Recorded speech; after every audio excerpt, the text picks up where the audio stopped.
welcome to Retech, and today we're going to visit a museum, but not any museum. It's a retro computer museum, and it's run by enthusiasts, built by enthusiasts, started by enthusiasts, and it is literally a museum for enthusiasts. So we're going to take a look and see what it's all about.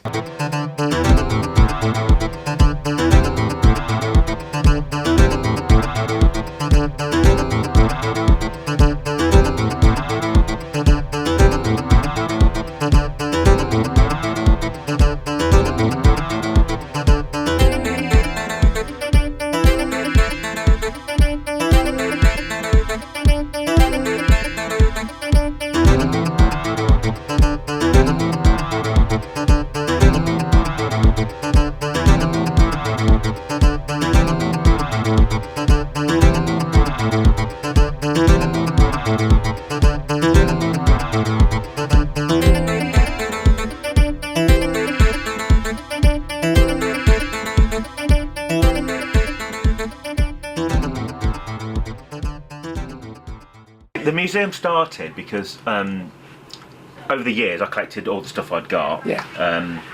And 13 years ago, almost to the day, it was actually May time when I thought I've got quite a lot of stuff. I wonder if anybody else is interested in it, and created a really horrible website called it the Retro Computer Museum. Now the reason it's called the Retro Computer Museum is because all I had at that point was computers, because consoles didn't really interest me that much, apart from maybe the Atari 2600 VCS, whatever you want to call it. So, and I did have one of those, but it was the Retro Computer Museum because I had computers. Yeah. And then I created this website, and thanks Nick, by the way. Cheers, bud. Nick Simpson, he's a good man. He created this website for me, and he got one of the demo scene artists, a guy called Decab, to create the logo for us, which is basically a jester. It's a jester, you know. Yeah. That sort of thing. And created a forum, and people were interested, and then we decided to do an event at our local village hall, Swannington. It's near Colville, near Whittick, and I expected 10-15 people to turn up, and 60 people. I think it was 67 people turned up. Wow. Yeah. All paying money to get in, so we had to pay for the hall and everything, and you know, we bought a bit of food on and stuff, and it was buzzing. And I thought, what the bloody hell's going on here? And that's the start of it, and that's how it started. And then from there, we did, you know, we got bigger and bigger events and stuff. We started doing other people's events and stuff like that, getting our name out there a little bit.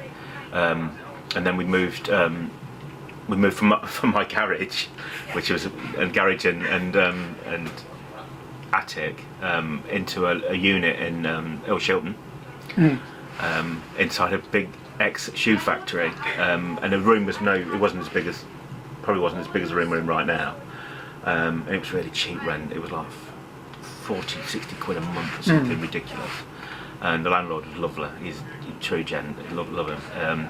And the place was falling down. Really, it was just terrible. It was terrible. And we had, at the time when we moved in there, he said, oh, by the way, there's a recording studio upstairs. It just sometimes get a bit loud. Yeah. And it turns out it was Kasabian's recording studio. Oh, brilliant! Which is phenomenal. So I got to meet the guys, you know, the Kasabian guys, and my cousin Gren was also there, and my uncle Bob, who might be here today at some point.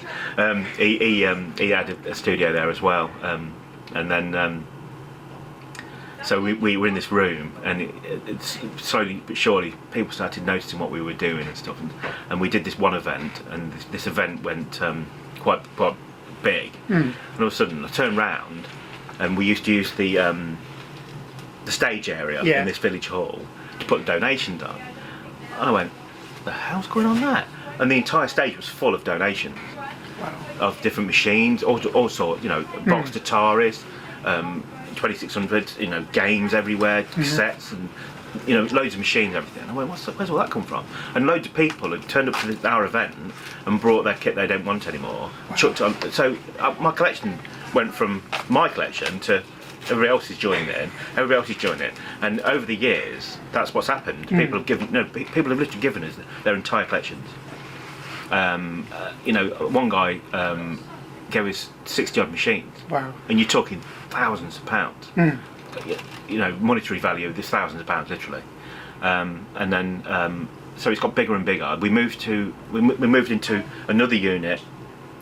Sorry, another room, and that's the same place. Yeah. And then another room. We filled 3 rooms to the point where it was getting ridiculous, and we decided we needed to get a bit more professional, maybe. I don't know if that's the correct word. And another friend of mine said, "Oh, I've got a unit free over in Heather, which is quite close to where I live." Yeah. So we went to the place in Heather, and it was it's the first place we could actually open to the public. So we managed to do that, but then the rent was it went up quite exponentially, and then we thought, well, for this sort of money we're paying here, we could get another place. And I found there's a unit, our old unit here, that we had a smaller unit, unit S1, which is further back into the estate. We moved there, and by this point I was bobbing it, because obviously we've gone from like 30 or 40 quid a month to hundreds of pounds a month, and things like that. and not thinking we'd do okay, because if I didn't think that, we wouldn't have done it.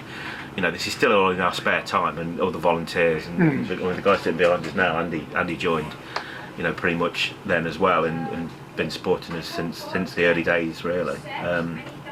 And it's to move to Leicester changed everything, because all of a sudden we were getting, instead of getting like 5-6 visitors in a weekend, we were getting 30 or 40 visitors in a weekend. And then we moved, so that was ticking over there, and then this unit came up, and I looked round here and I went, oh God, I've got to have this, got to have this unit, I've got to have this unit, because I love this unit. I fell in love with it straight away, and it was terrible when we got it, really. So talked to the landlord, and the landlord did us a deal, really good deal, and we moved here, and it was hard work, and we literally moved from 1800 square foot to 2,500 square foot, which is not, sounds like quite a bit more, but it turns out it really wasn't. And we filled half of this building with our collection, and we managed to open these rooms. This room, when we first opened, was used half as storage behind the arcade cabs that were sitting just there. This piece was a library, and the library now takes up half the building. And that's since we moved in this building. So in 4 or 5 years, our collection has grown massively. I think we estimated when we moved here, we'd probably got between 15 and 20,000 items in our software library. We're now thinking we've got over 40,000. Wow. Yeah, that's so it's literally over doubled, and we added. So we got to the point in this unit where we needed more room and to move things around. So we got another unit, a storage unit called B12. Moved there, thinking we'd have loads of room. No, we filled it in the space of 6 months. To the point where it was unmanageable. And I must say, the people behind the scenes, everybody that volunteers, I could not do this without them. No. Because they're literally my backbone and my friends, and without them it just wouldn't happen, because the people today, they're here today, the wonderful bunch of people. And there's quite a few of us now, but it's humbling. Shows that people want to keep this stuff going. Well, absolutely, yeah, and that's what it's kind of all about, really, isn't it? Of course it is, So and that's what we always, But if you would have asked me 5 years ago, where do you want the museum to be? Even then, it surpassed what I ever imagined. So to get to where we are today is like, whoa, God, what's happened? Literally what's happened? Because it's. But is it not scary that you're kind of preserving? You're kind of in charge of all this, curating all of this. Is it not? Is it not scary at times thinking, I've got to keep this stuff running? Yeah. Yes, it is. But I'm proud to be able to do it.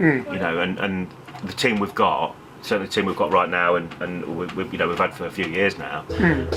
Without exception, we can all put, if we pull together, we can accomplish anything. And I know we can. We can repair stuff. We can, make sure stuff's clean.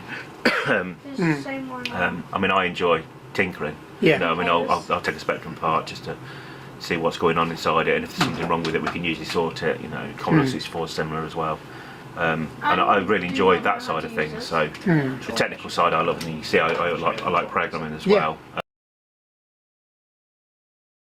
And this one, I wrote all this code, so see that. So this is a bit bigger lot. It's just a bit more to do.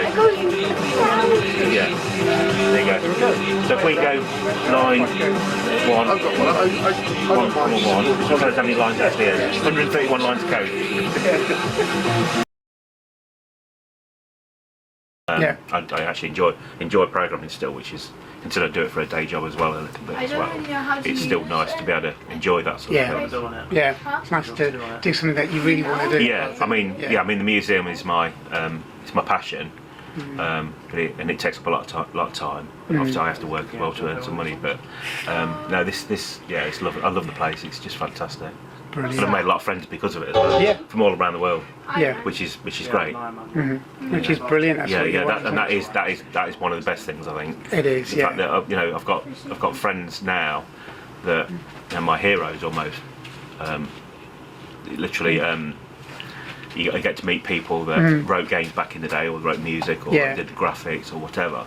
And to meet those people is phenomenal. And class as friends is mind blowing, really. It's good thing, isn't it? I mean, all the people that are around me now, I probably wouldn't have met any of them without the museum being the museum. No, and it's the same as, I mean, I've much smaller scale than what I've got, but it's, I talk to people all over the place and on a regular basis. People from Italy who you mentioned sort of Commodore +4 and 16 parts. Found somebody here in Italy who does it, and he just suddenly swapped email addresses, and we just keep in contact. And that's a lovely thing, I think, that's one of the good things about technology. I mean, there's something I don't like about technology, but one of the good things about technology is the fact that the world's tiny now, because you can speak to somebody literally the other side of the world in real time. And I mean, I speak to, I was speaking to Mev the other day. He's in Turkey at the minute. It's where he comes from anyway, and he's there at the minute.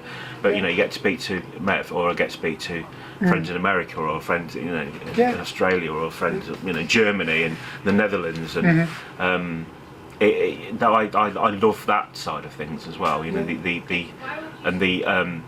The social side of this is phenomenal, and I think that's when we do our bigger events, or when we because we're opening at the end of May.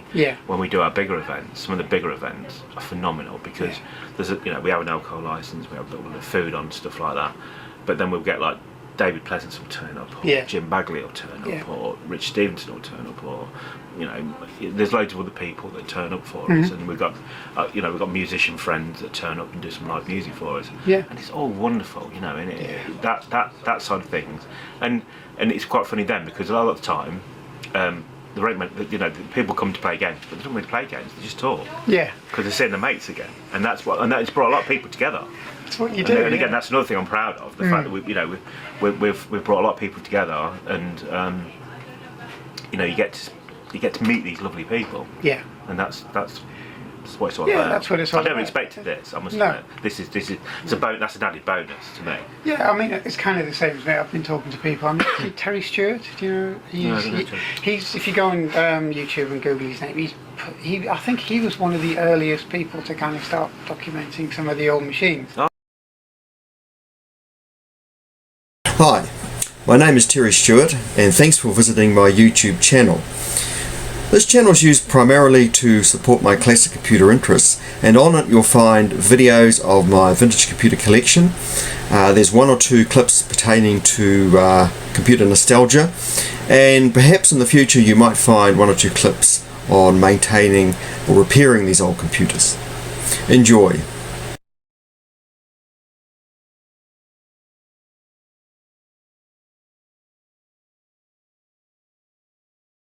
And I was chatting to him at 1 o'clock in the morning, it's just, as you do. It's just how it goes, you kind of message somebody, and then you start talking to them, and all of a sudden you kind of know a little bit about their life as well. Well, which is, I mean, again, which is, even 10, 20 years ago, we couldn't have done that, what I mean? So so you know, as much as we love these old computers, you know, and this new computer, the old computers, but the old computers bring everything closer together, Yeah. which is it's they do. phenomenal.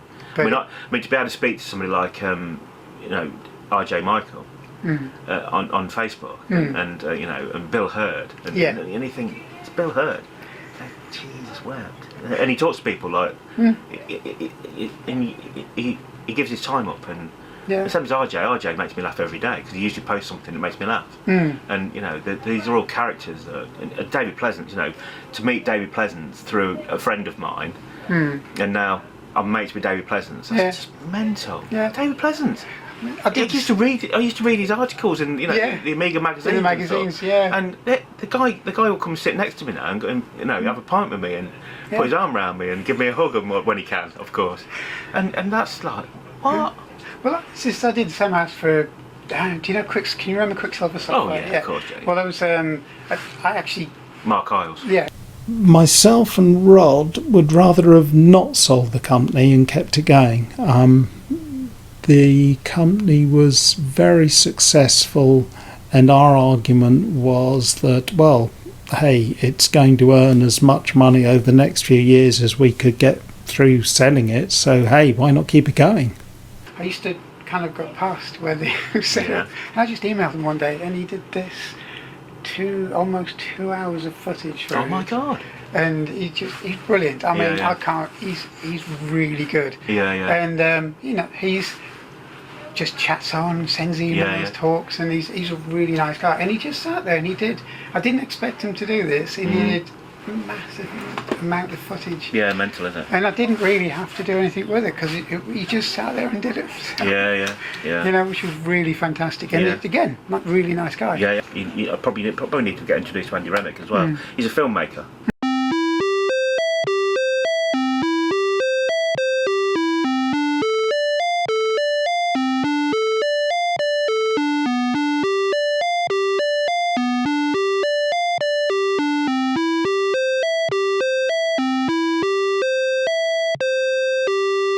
And he did the Memoirs of a Spectrum Addict. Oh right, okay. Yeah. So obviously he's got to meet all these people as well. But he's a lovely, wonderful character. And I love his films because he comes across as being really. He's passionate. He's got a passion, and that's lovely to see. And especially in a film. I mean, I was in the first one a little tiny bit, and then the second one he put me in it loads and loads and loads, and you think, what, you know? And then we ended up doing a thing at one of the Play Expos, and they took me onto the stage, and with all my, you know, heroes around me like Jim Bagley and Andrew Hewson and Steve Turner and Rich Stevenson and Mark Jones and you. What am I doing here? And it was quite embarrassing because I said to him, what do you want me on there for? He said, because you're important, because you're doing the museum. And I went, no, I'm not. And he went, yeah, you are. Had a bit of we didn't have a ding dong, but it was just it was really, really funny in the end. But then I think and then he put me in the second film, and I've been there like 5-6 times, maybe 7 times, I don't know. And it again, it's like so funny because I didn't do the museum to do this, but I love it. I love the fact that people are recognising not what I'm doing, but what we're doing, and what what I sort of help create, if you like. That's phenomenal. That's massively friendly as well. Which, yeah. There's sometimes a bit of banter going on and stuff like that, but most of the time, it's all very friendly. All of it friendly. I've fallen out with people, but I'm sure people talk about what I say sometimes, but that's part of it. But most of the time, I'm approachable as well. So, and I've certainly got some lovely people around me, so that's what matters to me. Yeah, it is. And as I said, from meeting you in Cambridge, you guys, it was just immediate. But then the kind of pandemic got in the way, didn't it? Yes, absolutely. That's the problem. How did that bother you, though? Did it really? It scared me. Yeah. Because all our income, all of it, without exception, disappeared overnight. And luckily, we had a good up to the run up when we closed. We'd had a really good. We were busy, and we'd made quite a lot of well, we accumulated quite a bit of money in the bank, enough to pay probably a quarter's rent. Yeah. Sorry, half a year's rent. Sorry. And then after that, we're thinking, what the hell are we going to do? You know, and it was really touch and go. At one point, we really thought we were not going to be able to pay the rent, and luckily our landlord allowed us to pay monthly instead of quarterly. Yeah. And that helped things a little bit because the cash flow was awful. You know, literally no money at all. No. We couldn't open, we couldn't do anything. So we put a fundraiser out, and some fantastic, beautiful, wonderful, lovely people donated to our cause. And then we did actually get a bit of a break from the city council. They gave us some money as well. Oh, that was good, yeah. Yeah, that was nice. And then they gave us a couple of grants, which was lovely, and that sort of got us through it. And then we decided to create an album, and then the album sales went really well as well. Thank you to everybody that bought it, but especially thanks to everybody that sort of helped us to get it put it together, because my musician friends all around the world, it was phenomenal. The response I got was, again, quite humbling, to the point where I went, whoa, you know, we've got 50 tracks. We wanted to do an album. We got three. We had to do an album with 3 CDs in it because we couldn't fit it any other way. And then you think, you know, and it sold really well. We've sold, I think we've sold 70 odd copies of it. Wow. So That's good, you know, really. yeah, we had 100 printed, and we've sold, you know, 3/4 of that. So we made a couple of grand profit out of that. So that's, again, it's nice for the museum. Yeah. You should get your games done as well. Yeah, no, Yeah, I'm gonna you go. should I'm gonna get them done. But then, of course, we had an Easter present, which humbled all of us without exception. And it said Happy Easter, and it was £30,000 plus gift aid. Yeah, and it was anonymous, and yeah, that made me cry. I bet, yeah. Because it's, how often is that going to happen? Probably no. No. I mean, do you know what? I mean, I jokingly say, you know, somebody gives me £3 for the museum, that's brilliant. Somebody gives me £30 for the museum, that's bloody brilliant. Yeah. Somebody gives me £300, you go, whoa, that's stunning. Yeah. £3,000, £30,000. Yeah, mental, literally mental. Anonymous as well, and you think, well, who, you know, you start, you know, who's got that sort of money? Who's got that money? Who in our friends have got that much money? I don't know anybody that's got that sort of money. I do know some millionaires, but they're millionaires for a reason. Yeah. It's obviously somebody who's been here and. Yes, it is. Yeah. I know it is now, but I can't possibly say who it is because they would kill me anyway. But no, the person in question actually messaged me after the dust had settled. Oh, that's good. And told me who it was. And it doesn't matter. It doesn't matter who it was, but it sort of matters. But it matters to me and them. That's all that matters. But no, to give us that sort of amount of money into our bank account meant we could. Not relax, but No, but you had a bit more of a footing to, you know, and anybody that's been with the team, well, or the team that's been with us for the last 5 years, realised, you know, how tight things were, and it took the pressure off everybody. And I'll be honest, during the pandemic and during a lot of the time, I was getting a bit down. I will say it out loud. And I was losing my mojo a little bit. And for me to do that is it's not me. You know? Well, yeah, because you put a lot of work into it. Yeah. You just don't want it to. And you know, and it's not just me. So I felt like I was letting everybody else down because I just felt helpless almost, and I'm sure everybody else felt the same way. But then to give us that sort of boost, and the person in question said, you know, he felt like he wanted to give back the year we'd lost financially, and that's what he did. But it means we're one of the things that lets us down is our toilets are awful, and the rest of the building's lovely. You know, it's not the tidiest building, and it never will be, and it's not. You know, there's there's bare bricks and stuff, and No, but I think. but I think that's part of the charm. I actually was going to say that. I think Yeah, that's thank you. why Yeah. the likes of Marcus comes in and says, prefer this one, which is his Which worst. is scary, yeah. That's lovely, yeah. That's Yeah. lovely to hear that. But yeah, we're actually spending some money and putting some really nice toilets in. We're going to spend some of the money on the mezzanine in the other building, and we've got we're going to upgrade the alarm system as well to sort that out. And there's a couple of other bits and bobs behind the scenes as well we're going to do. We've already put a brand new kitchen in for ourselves as well. So eventually we'll be able to we're going to start doing food, I think, if we can get that to that point again. Yeah. But yeah, the pandemic could have finished us. So you got any plans for the actual, for the museum itself over the next sort of 6 months? Is it? Well, the toilets are going to be done in the next 2 weeks. What about shows or? The shows we always trying to do two or three big events a year here, where we open the doors, and like I said earlier, we have people in, and musicians and stuff. But I don't think the restrictions will lift that enough to be able to do anything like that just yet. Maybe next year. Maybe, hopefully, fingers crossed. We will be doing some external events, but I think we're going to pull back on the external events a little bit and concentrate on this place more and get this place where we want it to be. As for we don't forward plan that much because we don't. We never know what's going to happen, and we never know what we're going to have donated because we know some of the stuff we've had donated recently is like whoa. But we've got lots of improvements. This window's going to be taken out. We're going to put some more of those in, which are just upside down Billy bookcases. Yeah. Half side, they're going to go in there, and we're going to put some more stuff on display. These will be moved back into our library, so the library's going to be completely different. So if anybody that's not visited, even the last time people would have visited, which would have been, we did open it for a little tiny bit last year, but people would have probably not been here for 18 months, 2 years. Yeah. The library will be completely changed. The book library definitely changed. The magazine library's expanded. The area behind us, which is the arcade area, will be fully redone as well. The toilets will be redone. This room's been redone anyway. New carpet down in here as well, and this is just about to be moved around a little bit as well.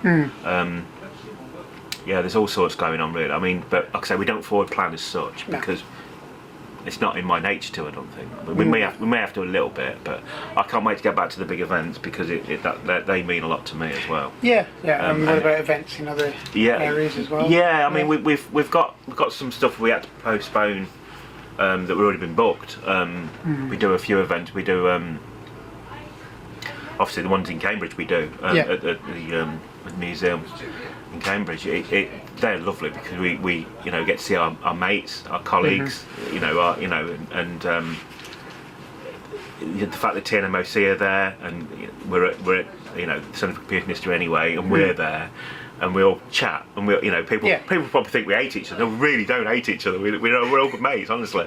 We all sort of bounce ideas off each other, and we all chat, and we have have a bit of a social together and stuff like that. And that's wonderful. I miss that definitely.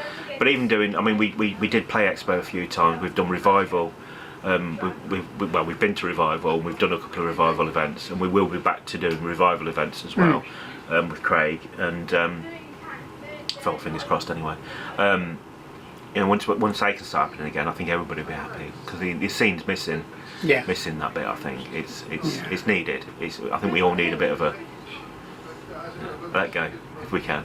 But safely. Yeah, I know from the point of view of St Marcus that he can't wait for them to start happening again. That's what he wants to do. So there's going to be a lot of other people as well. Oh yeah, there's like I think everybody I speak to.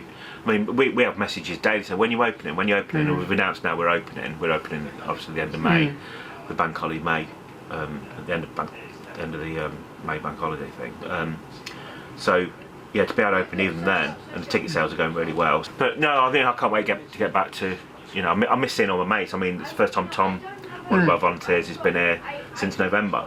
And he's one of our new volunteers, and he's only 16, but he loves the place. He literally loves the place as well. So he's missed being here and chatting to us and playing on the kit and stuff. Cause we do play sometimes. We don't play much, but we don't get time. But we do play when we can. When all these are set up and we're playing 6-player Quake against each other, it's hilarious because I don't like losing. But that's just, I've never liked losing, but no, I am missing all my mates. I think everybody is really, because if they don't, if you don't start getting the kind of clubs meeting again, and Yeah. it's going to start drifting apart. Oh yeah, isn't it? absolutely. Yeah, I mean, it's the mental health point of view as well.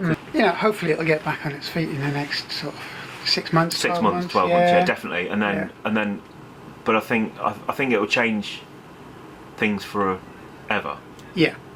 because of it needs to. I think we're getting a bit complacent with everything. There's one thing it has changed is people tend to be more polite. Yeah, I agreed. Absolutely. Yeah. They do. Yeah, I hope it's. I hope that stays because I think I think we may have missed something there. One of the other questions, I think I emailed you about this. Yes. Micromen, do you remember that one? Oh, Microman was wonderful. Yeah. Yeah, it's one of my favourites. Yeah. Yeah, it I is. mean, I've never met Clive Sinclair, and I'd love to have met him. Yeah. Or I'd love to meet him. Unfortunately, obviously, he's not very well. No. I'll probably, unfortunately, never get a chance to meet him. I've seen him, but I've never met him. Yeah. But Micromen made me laugh out loud. The Jet Set really bit. Games. Everywhere I go, games. This is what my lifetime of achievement has been reduced to. Clive Sinclair, the man who brought you Jet Set Willie.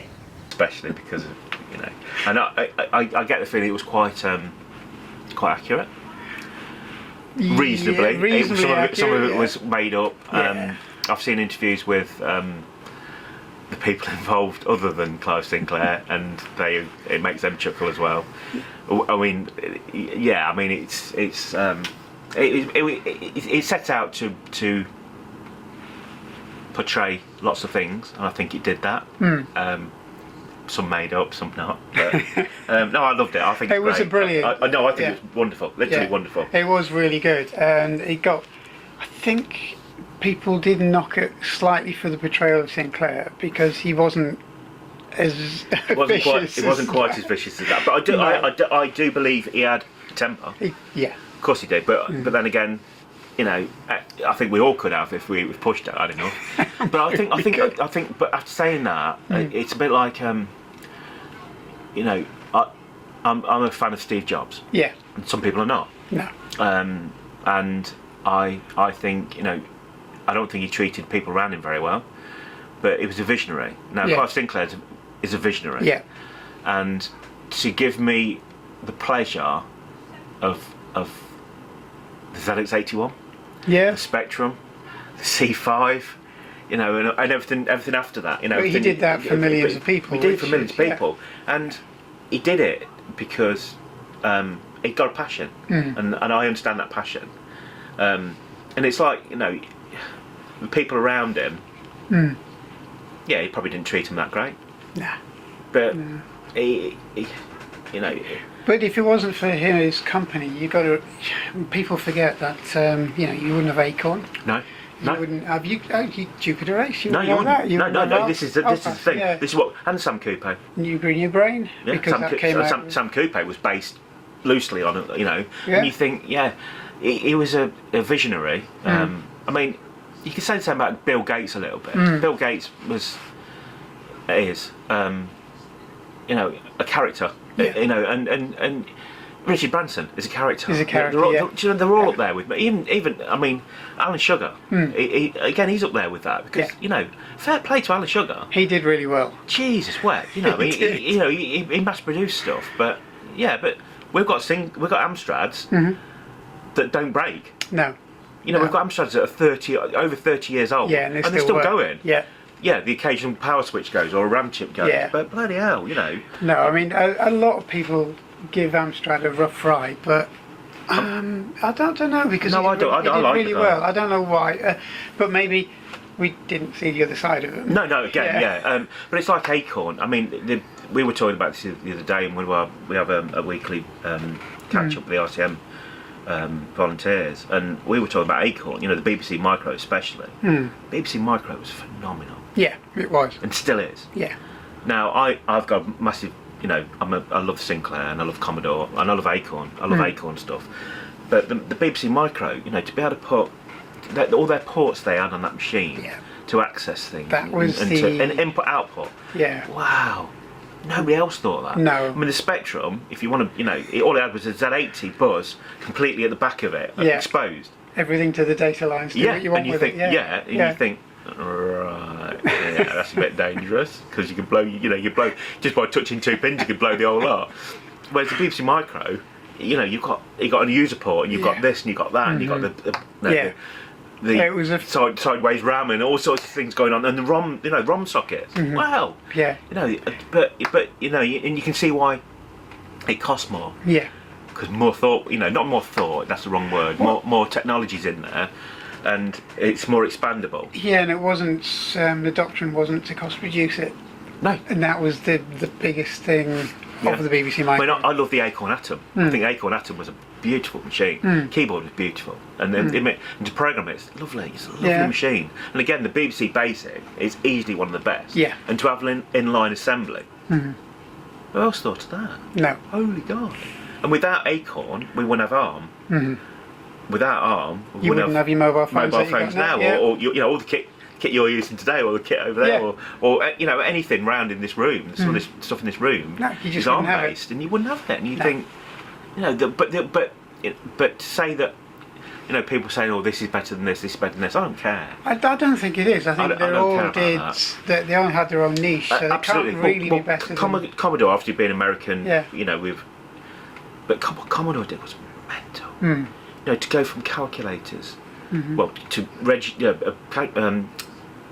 before Started that. off repairing typewriters. Typewriters, and then to sorry, yeah, that's where I was calculate. going. And then having calculators, and then doing the pen. Oh my God! And then doing, you know, the Commodore 64, the VIC-20, and all the Amiga.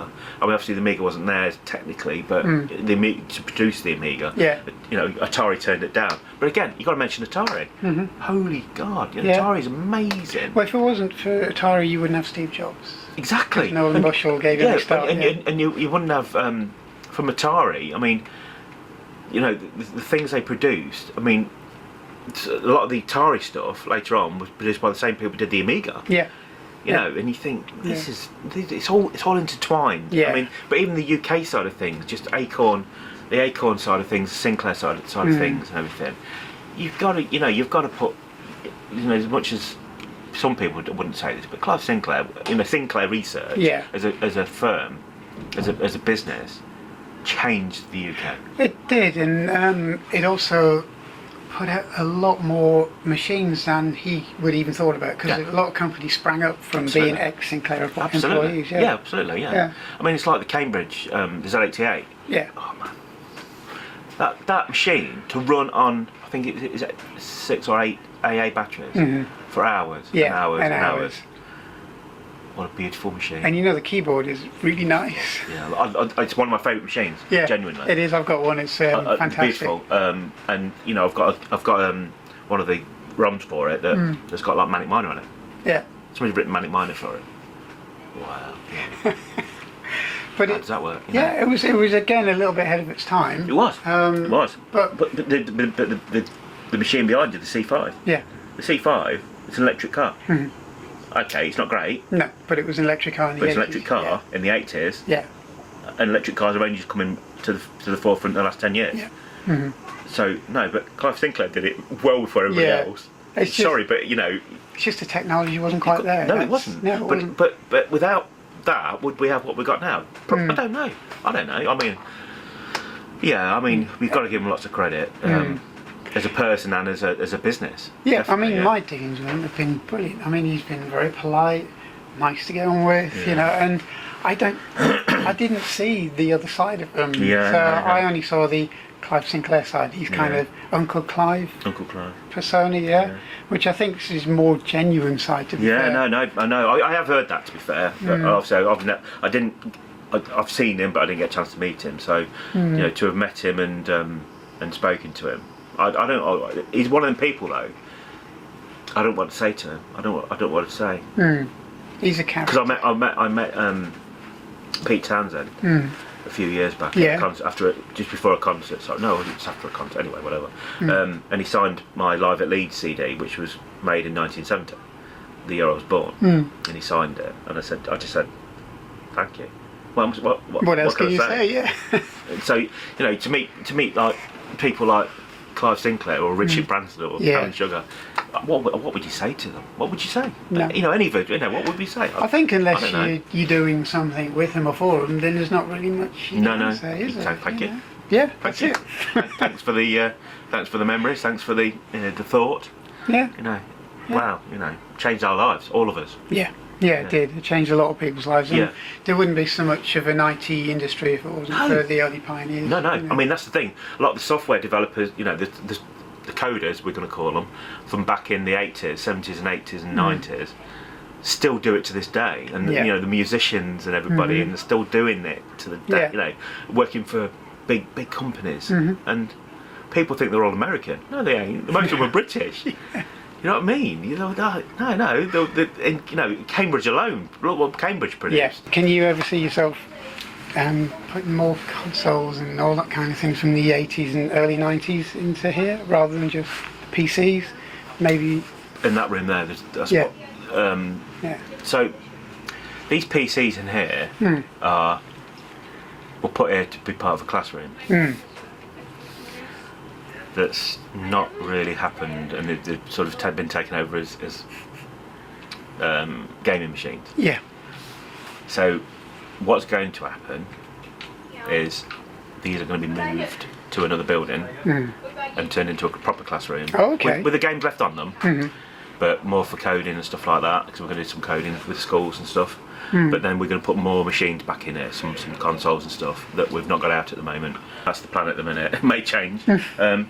So the idea of this was this room anyway was a chill out room, and the settees and stuff, and a bit of music there, and then the old corner as well there that we're sort of quite pleased with. It still needs sorting bits and bobs, but yeah, these originally put in here as a classroom. They originally faced towards there. And I'd do it at the front, and I'd say, "Oh, yeah, today you do this." Oh, you do yeah, this. yeah. And just show bits and bobs, but it sort of got changed a little bit, which is a good thing, because when we're busy, or when we're doing events, bigger events and stuff, or even open at the weekend, under normal circumstances, you come in here, and there's 3 families sitting playing against each other, and start talking to each other, and it's wonderful to see. Yeah. And it's not something you'd see everywhere.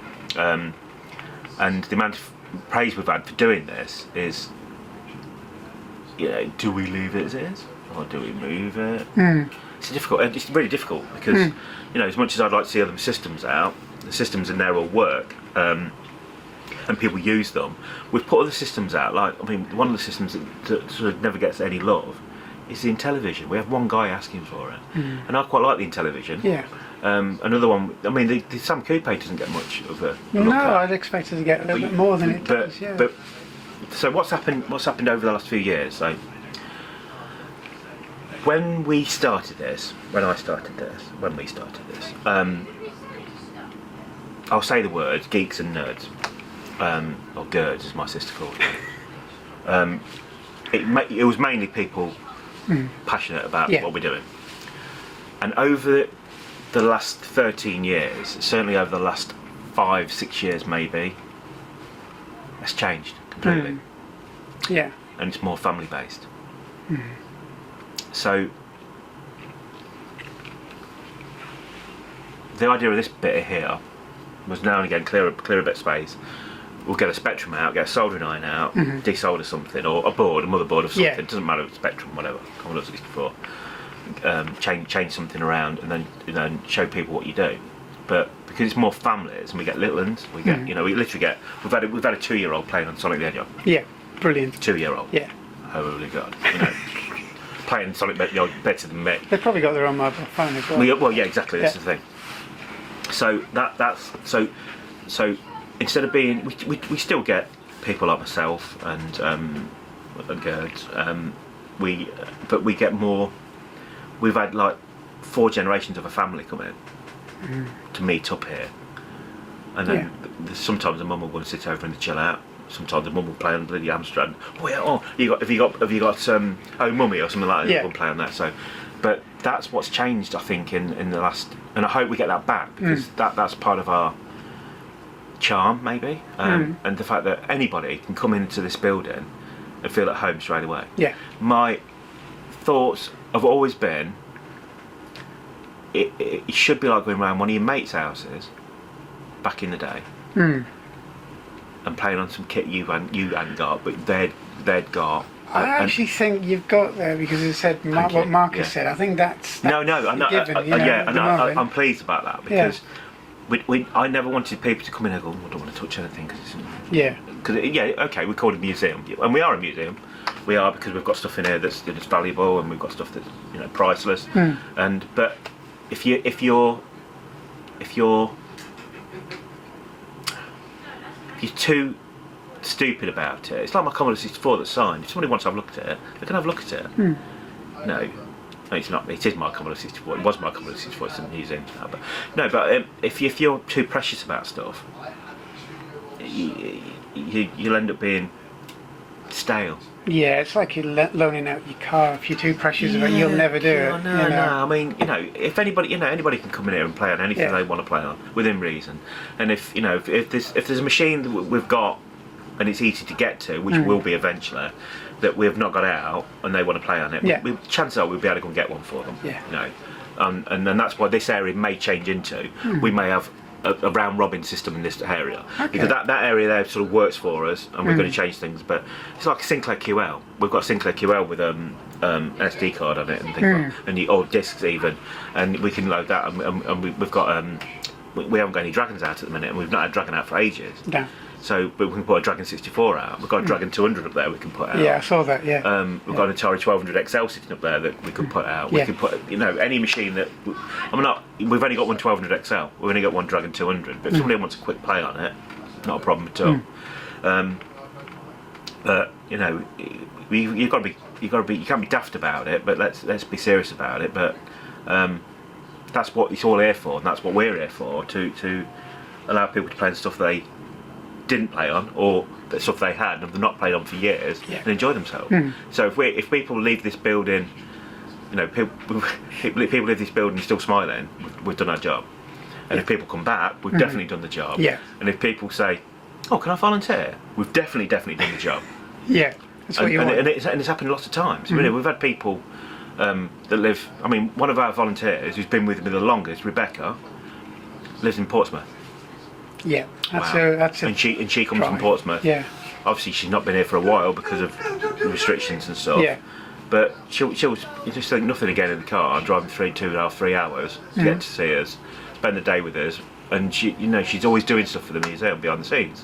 People don't realise she's doing, or but we've got people that live Peterborough way, or that sort of area, and they come, and we've got other people that live local who can turn up, and it's all good, It's it's what you want, really, isn't it? Of course it is, But it's definitely, if you were looking for something that's friendly, it's definitely friendly. Yeah, thank you. I'll take that.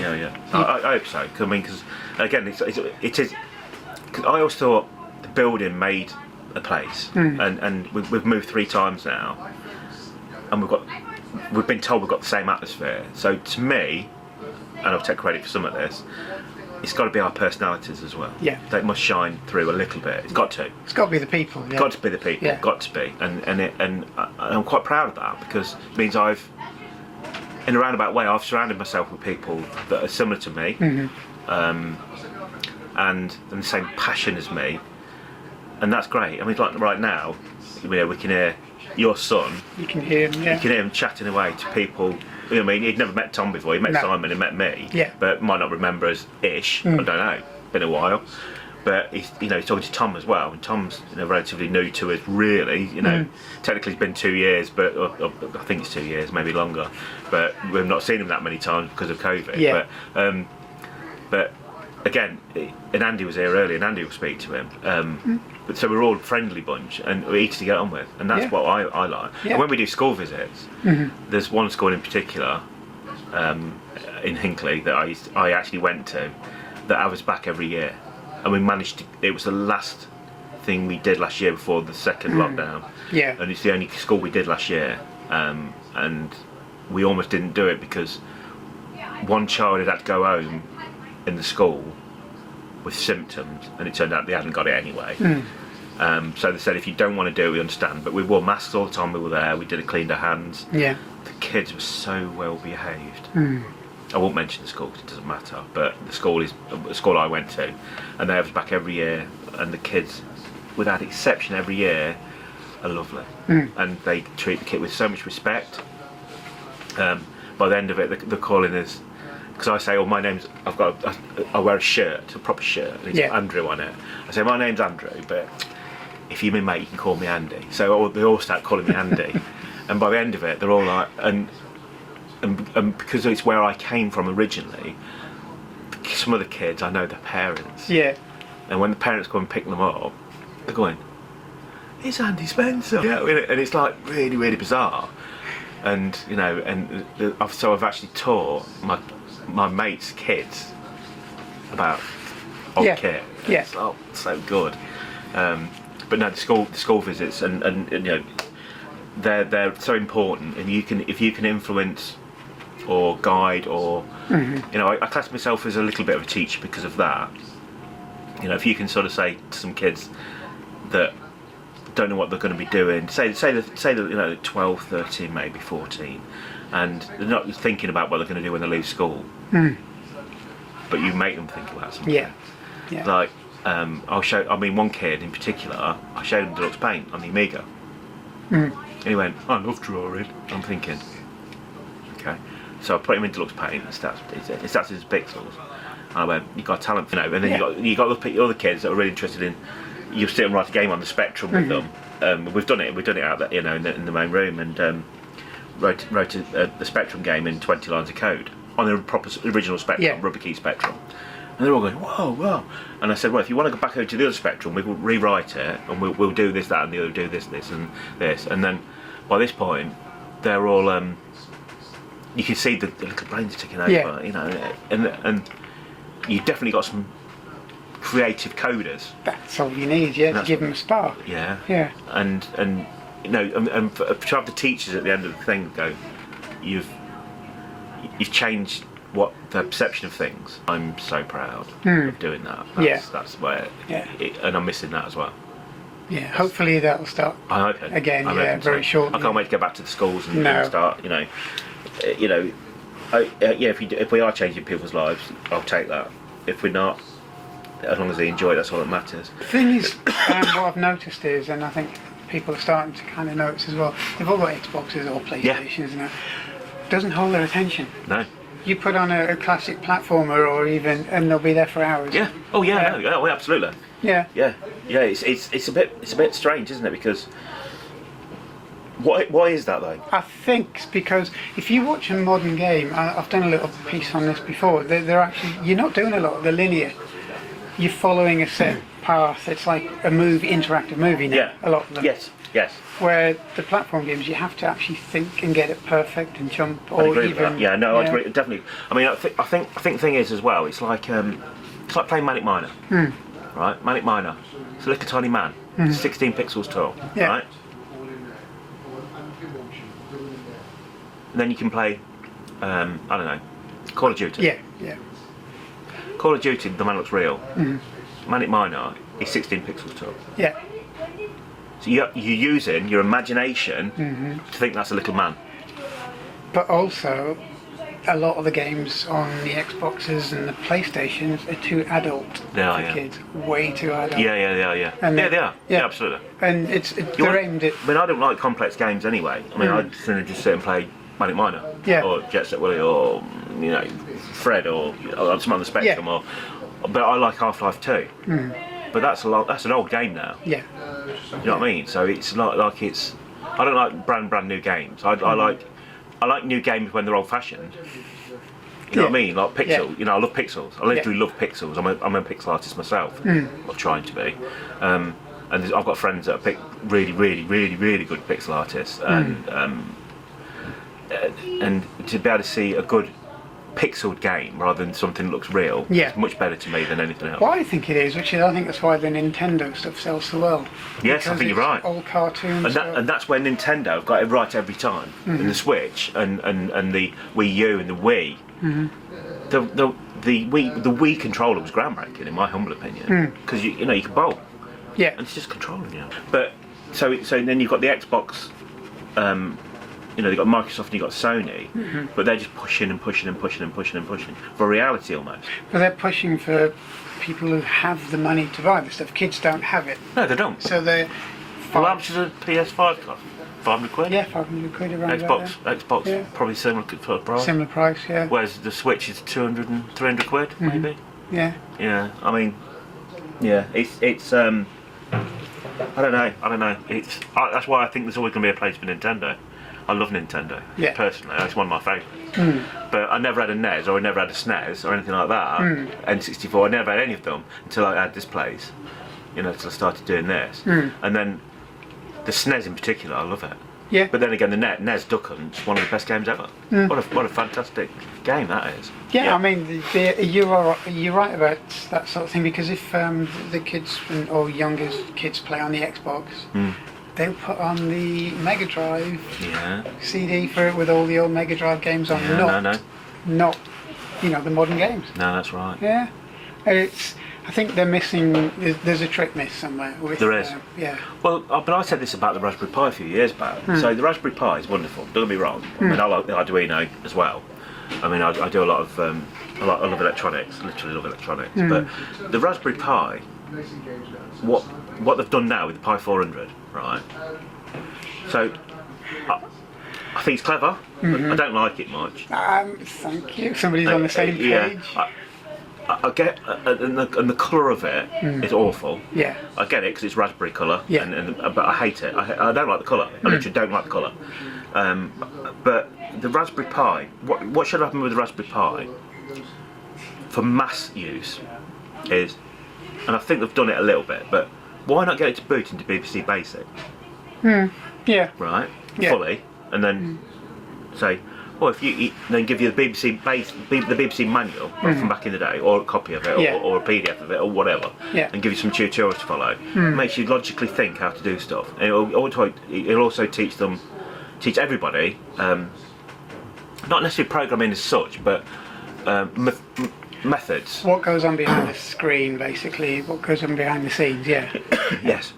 Yeah. Exactly. But instead they sort of went another route where you've got to do this, and this, and it's sometimes, unless you're a techie, you'd struggle. Yeah. Without being rude, I'm not saying everybody, but some people that are not so technical wouldn't struggle. But it just put me off a little bit, and I thought, you know, but I don't know. I think they missed a trick there. But I know you can do that. But to get to that point, why don't you just sell it with a small SD card, BBC Basic on it, just so you can have a play? I'd run the BBC emulator on mine. Exactly. Just whack it in, start it up, and you can play on it. Yeah. Fine. Yeah. But I think if they'd done that originally, I mean, they've sold well anyway. I'm not knocking them because they've sold well. Yeah. But you know, if they'd have done that, I think they've sold even more. Did an emulator's Amiga. We're using a Pi. It's it's pretty decent. We had a proper Amiga case. Well, I've got Pi 4 anyway. Yeah. I've got the Pi 4 with 4 meg. Yeah. 4 gig even. 4 gig. Yeah. That'd be a bit of a nightmare, wouldn't it? 4 meg. What are you going to do on that? Hello. 4 gig. So you know, I might just go that route, but I don't know. It'd be nice to have it, you know, all in the keyboard and everything. But you could sort of do that yourself anyway, pretty much, couldn't you? Yeah. So. Yeah, you just need an Arduino with a key map on it. I mean, I love Arduino anyway. I can do anything with Arduinos. I counted them the other day because somebody said, "How many you got?" And I went, "I don't know, I lost count." I think I've got 37 Arduinos of various sorts, including the I've got Unos, Nanos, Mega, and then the other ones that sort of still use the front end. I'll go with the Leonardo versions. I've not got any of them yet, but I've got what they called. Oh, I can't think what they're called. They've gone down.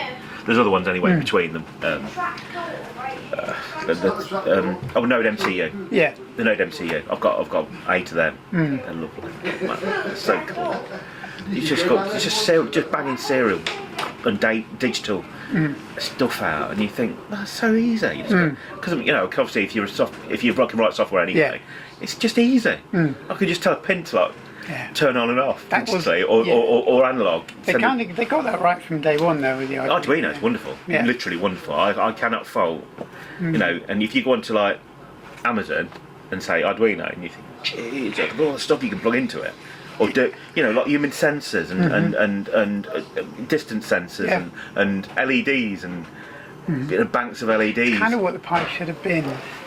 I couldn't agree more. Yeah. I couldn't agree more. Yeah. But the pie's more. Pipe's become commercial now. Yeah, That's it has, its and biggest- I think it's made it too difficult to do that. Yeah. Whereas, and to be fair, you could pick up an Uno for less than a tenner. Yeah. If you blow it up, does it really matter? Yeah. Seriously, and to blow it up, yeah, you could put too many volts through it. But other than that, what else could you do? No. You could blow an LED here and there by putting too much voltage through it. Yeah. But other than that, you got resistors, capacitors, transistors, everything else around it. Yeah. You can't do any damage to it. I really recommend that you visit this museum and help it to stay open and keep it running. So thanks for watching. Please subscribe and I'll see you again shortly. Thank you.